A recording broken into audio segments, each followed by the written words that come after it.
Hi friends, today recipe సద్దల దోశ. సద్దల దోశ ఎలా చేసుకోవాలో చూడాలి. అసలు చూడండి ఎంత క్రిస్పీగా ఎంత బాగా వచ్చిందో సద్దల దోశ. తింటా ఉంటే ఇంకా తినాలనిపిస్తుంది. షుగర్ పేషెంట్స్కి అయితే మంచి బ్రేక్ఫాస్ట్. ఒక గిన్నె తీసుకొని ఆ గిన్నెలోకి గ్లాస్ సద్దలు పోసుకోవాలి. ఆ గ్లాస్ సద్దలకి గ్లాసు బియ్యము, గ్లాసు మినపప్పు వేసి మంచిగా నానబెట్టుకోవాలి. మార్నింగ్ నానబెట్టేసామంటే ఈవినింగ్ మంచిగా నానిపోతుంది. ఈవినింగ్కి మంచిగా వాష్ చేసుకొని మిక్సీ జార్లో మిక్సీ పెట్టుకోవాలి. మరీ మెత్తగా కాకుండా ఒక బరకగా పట్టుకున్నట్లయితే దోశలు క్రిస్పీగా బాగా వస్తాయి. మిక్సీ పెట్టిన పిండిని ఒక గిన్నెలోకి ట్రాన్స్ఫర్ చేసుకొని మంచిగా కలుపుకోవాలి.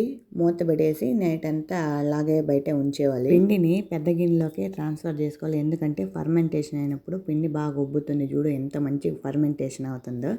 ఇదంతా కింద పోతుందని పెద్ద గిన్నెలోకి తీసుకొని మంచిగా కలుపుకునేసాను. దోశ పిండి ఎప్పుడు కానీ ఫర్మెంటేషన్ అయితేనే మంచి హెల్త్ బెనిఫిట్స్ ఉంటాయి. అందులోని సద్దల దోశ కాబట్టి ఇంకా హెల్తీ. దోశ పిండిలో కొద్దిగా నేను సాల్ట్, కొద్దిగా సోడా వేసి మంచిగా కలిపి పెట్టుకునేసాను. నేను ఈ సద్దల దోశ కాంబినేషన్కి కొబ్బరి చట్నీ చేయాలనుకుంటున్నాను. కొబ్బరి చట్నీ కోసము స్టవ్ ఆన్ చేసి కడాయి పెట్టి కడాయిలో నూనె వేసి కొద్దిగా పచ్చిమిర్చి, ధనియాలు వేసి మంచిగా వేయించేస్తున్నాను. పచ్చిమిర్చి బాగా వేగిన తర్వాత మిక్సీ జార్లోకి ట్రాన్స్ఫర్ చేసుకునేసి దాంట్లోనే తిరగబాతు చేసుకుందాం అనేసి ఉద్దిపప్పు, ఆవాలు, కరివేపాకు వేసి చట్నీకి తిరగబాతు చేసేసాను ఒకేసారి. ఈ లోపల స్టవ్ మీద దోశల పెనం పెట్టేస్తానండి. దోశల పెనం మంచిగా హీట్ అవుతూ ఉంటుంది.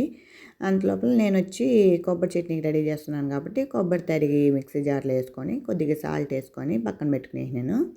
దోశ పెనం మంచిగా హీట్ అవుతేనే దోశ వేయాలండి. అప్పుడు దాకా క్రిస్పీగా మంచిగా తినకుండా దోశలు అనేవి వస్తాయి.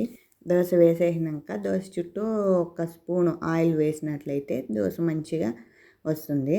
సో దోశ మంచిగా కాలిపోయింది. నేను పక్క తిరగేసుకున్నాను. తిరగేసుకున్న తర్వాత నేను మిక్సీ జార్లో కొబ్బరి చట్నీ వేస్తున్నాను.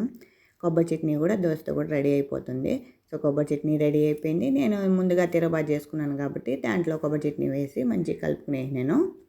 అసలు దోశలు చూసారా ఎంత రెడ్గా ఎంత మంచిగా వచ్చినాయో. అసలు టేస్ట్ కూడా సూపర్గా ఉంది.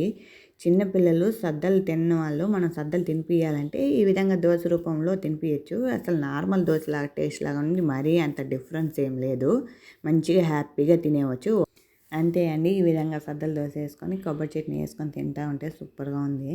నా వీడియోస్ కనుక మీకు నచ్చినట్లయితే ప్లీజ్ లైక్ చేయండి, సబ్స్క్రైబ్ చేయండి, షేర్ చేయండి. అదేవిధంగా కామెంట్ చేయండి ఏ రెసిపీ చేయాలన్నది నేను చేసి చూపిస్తాను. Okay, bye.